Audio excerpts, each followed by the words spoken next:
श्री राम के बिना राम जी चले ना हनुमान के बिना। युगों युगों से यही कथा बताई जा रही है। लेकिन एक समय ऐसा भी आया था जब हनुमान और राम के बीच भीषण युद्ध की शुरुआत हुई थी। ऐसे तो राम और हनुमान जी के बीच युद्ध की अनेकों कथाएं हैं, जिसे कई भक्त मानते भी हैं और कई नहीं भी।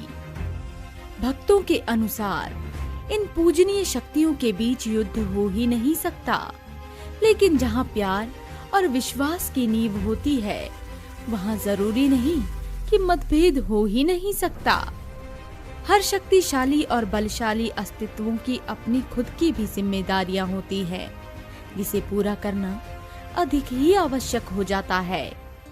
अब चाहे बीच में स्वयं प्रभु श्री राम आए या फिर उनके प्रिय भक्त हनुमान, हमारी आज की ये कथा भी इस पर आधारित है। तो चलिए शुरू करते हैं। एक बार सुमेरु पर्वत पर संतों की सभा का आयोजन हुआ, जहाँ केवर्त देश के राजा सुकंत भी पहुँचे। सभा में पहुँचने से पहले राजा सुकंत को देवर्षि नारद मिले। नारायण नारायण, लगता है संतों की सभा में आप भी जा रहे हैं। प्रणाम देव ऋषि जी, मैं भी वही जा रहा हूँ। बहुत ही अच्छा, परंतु ध्यान रहे कि सभी संतों को प्रणाम करने के चक्कर में आप ऋषि विश्वामित्र का भी आदर सत्कार ना कर दें। ये बात राजा सुकंत को बहुत ही अटपटी लगी, जिस पर उन्होंने इसका कारण पूछा।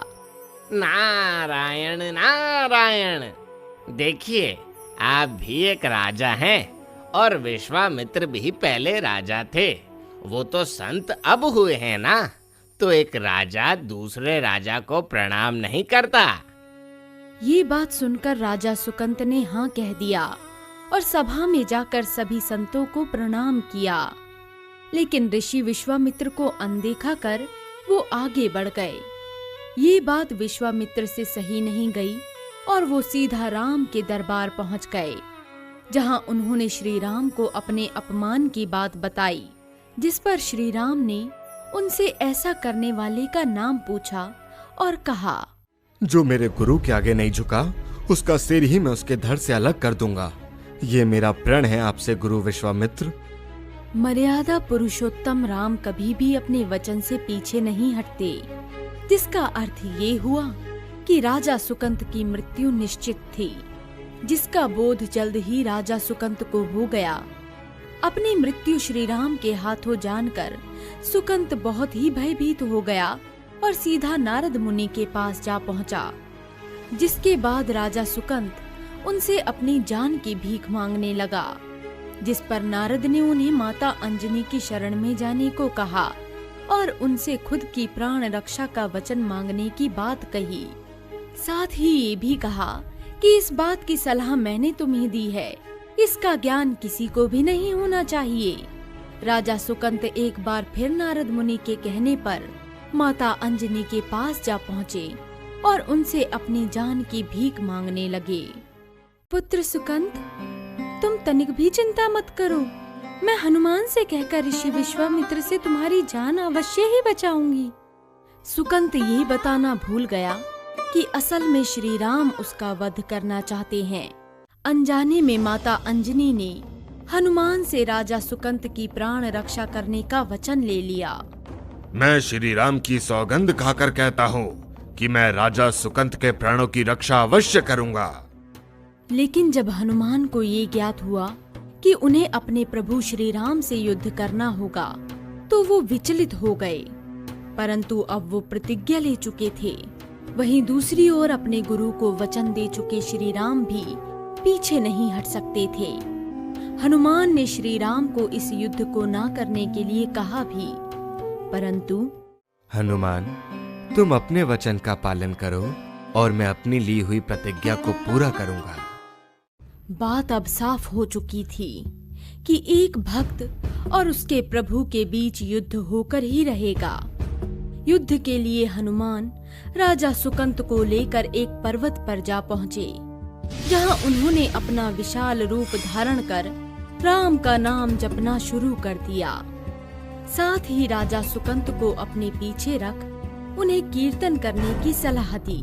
कुछ ही समय में राम लक्ष्मण और विश्वामित्र के साथ युद्ध स्थल पर पहुंच गए। उन्होंने एक एक कर हनुमान पर बाणों की वर्षा करनी शुरू कर दी, लेकिन राम के नाम जपने से उन पर बाणों का असर विफल होता जा रहा था।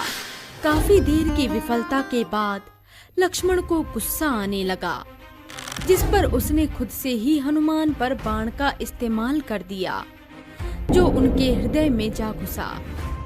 लेकिन ये क्या, बाण का प्रयोग हनुमान पर हुआ और मूर्छित श्री राम भी हो गए। जब सभी ने हनुमान को जाकर देखा तो उनके हृदय में राम का वास देख सभी को ये बात समझ आ गई कि क्यों श्री राम भी हनुमान को बाण लगने से मूर्छित हो गए। कुछ ही देर में जब श्री राम को होश आया तो वो भागते भागते हनुमान के पास जा पहुँचे। हनुमान, मेरे प्रिय हनुमान, ये तुम्हें क्या हो गया? श्री राम हनुमान का सर अपनी गोद में रख कभी उनकी छाती का रक्त रोकते तो कभी उनके सर को सहलाते। हनुमान, जागो, जागो हनुमान, इस तरह का अट्टहास मुझे पसंद नहीं। अपने प्रभु के कहने पर जागो। हनुमान को भी अब होश आ चुका था। वो सारी बात समझ चुके थे। चुपके से उन्होंने सुकंत को अपने सीने के पास आकर अपना सर झुकाने की बात कही। जैसे ही सुकंत ने ऐसा किया तो श्री राम का हाथ सुकंत के सर पर जा पहुंचा। ऐसा होते ही राम अपनी चेतना में आए और मुस्कुराने लगे। प्रभु, अब तो आपने राजा सुकंत को अपना आशीर्वाद दे दिया है। क्या अब भी आप इन्हें मारना चाहते हैं? जिसे तुम अपनी शरण में ले लो, उसकी रक्षा करना मेरा भी कर्तव्य है हनुमान। हनुमान ने राजा सुकंत को ऋषि विश्वामित्र से माफी मांगने और उनका आदर सत्कार करने की सलाह दी। ऐसा करते ही विश्वामित्र ने राजा सुकंत को क्षमा कर दिया, परंतु उनसे ये भी पूछा कि राजा सुकंत ने ऐसा क्यों किया कि इतने में वहां नारद जी आ पहुँचे। नारायण नारायण, ये सब मेरा ही किया धरा है ऋषि विश्वामित्र।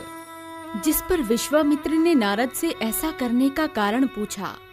दर्शकों, ये बात बड़ी ही रोचक है, क्योंकि नारद मुनि ने ये जो भी खेल रचा था वो बस इसीलिए रचा था ताकि वो पूरे ब्रह्मांड को बता सकें कि राम से बड़ा उनका नाम है।